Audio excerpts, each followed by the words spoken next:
News, actu, people, insolite, mettez dans un shaker, vous secouez fortement et le tout vous est servi dans les news de Madame, Monsieur, bonsoir. Insolite, des singes voleurs de tests de coronavirus. Il y a des voleurs parmi les singes de New Delhi en Inde. L'autre jour, 14 singes de New Delhi sont allés voler des échantillons de tests de coronavirus. Après leur forfait, les singes ont grimpé sur les arbres à proximité. L'un d'eux a commencé à mettre le test dans sa gueule. Mais plus de peur que de mal, les 3 personnes dont les échantillons sanguins ont été volés par les singes ont subi de nouveaux tests. Selon les experts, le coronavirus existe chez les animaux, mais le risque de transmission de l'animal aux humains n'est pas confirmé.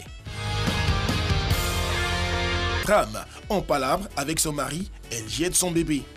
À Timișoara, en Roumanie, une jeune femme de 21 ans a eu des histoires avec son petit ami.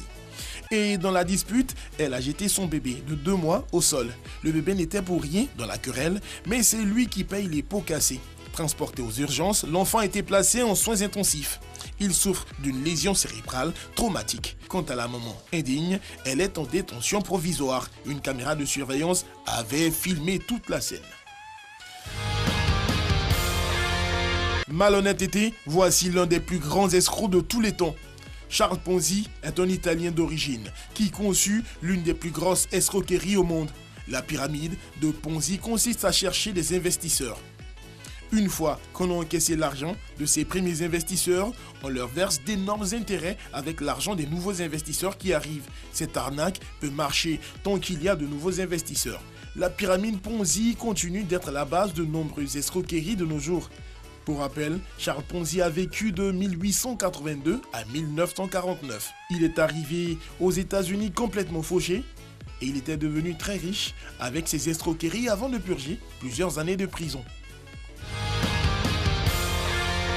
Mauvais goût, la plaque Covid-19. Le propriétaire de cette voiture serait de nationalité belge.